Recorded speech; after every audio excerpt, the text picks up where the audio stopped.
When I saw the trailer for this film, I thought to myself, Oh, I don't think there's anything in that black bag for me. yeah, for whatever reason, when I saw the trailer, I thought this film was going to be a snooze fest. I was expecting the Red Sparrow of 2025. Turns out the film actually wasn't a snooze fest. It was pretty good. Black Bag aims to be a more down-to-earth, realistic spy espionage film, and by that I mean it's not an action film. So don't go in here expecting guns blazing, car chases, foot chases, big grand action scenes, nothing like that. It's an espionage film, it's a drama, it's a suspense film, it's a whodunit. Michael Fassbender is the main character and he's the one tasked finding whoever the leak is in the organization. He has 5 names, 5 suspects, and it's him just kind of trying to follow any paper trail, any clues, any evidence, and use his deductive reasoning to figure out who the leak is. And there will be some people who find this film boring as hell, and I would understand why.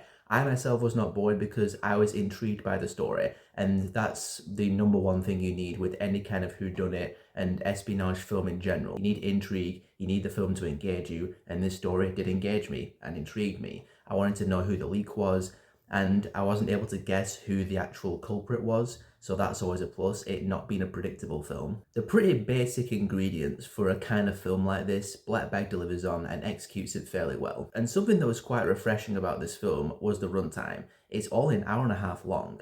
It does not overstay its welcome whatsoever. I think Steven Soderbergh and David Koepp, the writer, were thinking, okay, if we're going to go for a more realistic spy film, we don't want to bore the audience into oblivion with a 2.5 hour attempt at an epic, realistic spy film. We don't want to Tinker Tailor Soldier Spy the audience again. So they kept it in the pocket and they just gave you all the information you needed.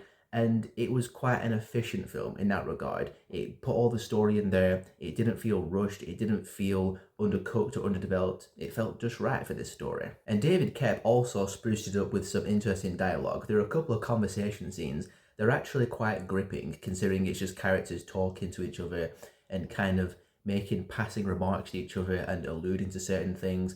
Just some of the dialogue choices I really appreciated. It just helped make the film not feel like a generic, conventional spy film. Even though I was interested in the story and I was intrigued to see where it was going and what the resolution was going to be, it was not in a way where I was entertained out of my mind. I was watching it, I was into it, but as I was watching it, I knew that I would probably never revisit this film ever again. Replay value is a big factor for me, and I just don't realistically see me ever watching Black Bag ever again. The film feels tailor-made for a matinee viewing, so if you've got nothing to do during the day and you're in the mood for a more realistic spy drama with people talking and trying to find out the answers using their intellect and reasoning, very, very specific description of the film, but if that's the kind of film you're in for, I say watch Black Bag. If you're looking for an exciting spy film to hold you over until Mission Impossible comes out, yeah, that's not this one.